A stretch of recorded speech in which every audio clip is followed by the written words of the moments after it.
Okay, spiritual health. This is really important. Spiritual health encompasses having meaning in one's life, a sense of connection to something larger than oneself, and a sense of purpose.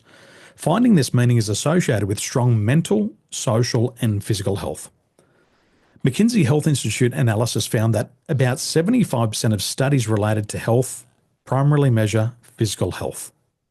12% measure mental health, 6% measure social health, and 1% spiritual health. And this is the reason why I wanted to focus on spiritual health. As we said before, the World Health Organization, they don't even mention it. Remember, we looked at the definition of health according to the World Health Organization? They don't even mention it. But our friends over at St. Catherine's University, they measure the importance, and they say that we have to measure spiritual health. And then we have one of the largest organizations in the world for consultants, McKinsey Health Institute, showing us with their studies only 1% have a look at spiritual health. It's such an important factor. And we're doing it, and so few people are doing it.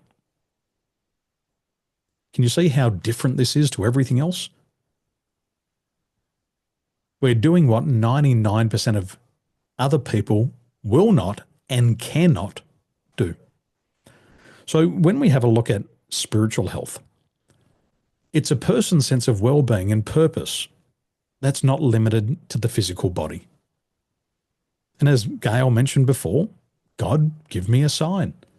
We all have those come to God moments many times throughout our life. And so now we're going to measure it. Lao Tzu said, if you are depressed, you are living in the past. If you're anxious, you're living in the future. And if you are at peace, you are living in the moment. And I believe that's what everybody's looking for. They're looking for that inner peace.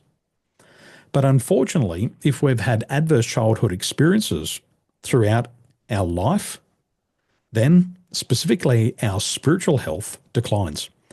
What we've discovered is that people who have had 4 or more adverse childhood experiences are 14 times more likely to attempt suicide.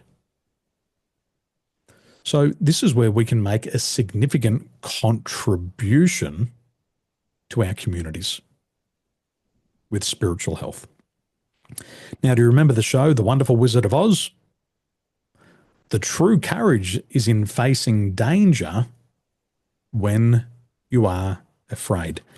And what Nini and I have found over the years is a lot of people are okay when everything's fine. They're okay when they feel all the positive emotions, but they fall apart when there's a negative emotion. But courage is about facing danger even when you're afraid. So let's think about what requires courage. Saying no to a disruptive emotion takes courage. Doing what is hard requires courage. Change, saying sorry, admitting you're wrong, forgiving, having a difficult conversation, holding and being held accountable, and maintaining a lifelong pursuit requires courage. Have you noticed that successful people and failures have the same goal? Have you noticed that? All successful and all unsuccessful people have the same goal. What's the difference between the two? Oftentimes one just has more courage to pursue it in the face of the same obstacles. And courage is a key component of spiritual health. Courage is confidence in facing challenges or difficulties.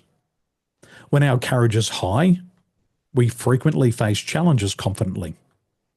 When it's moderate, sometimes we hesitate, but we usually face challenges. When it's low, we often hesitate and we avoid the challenge.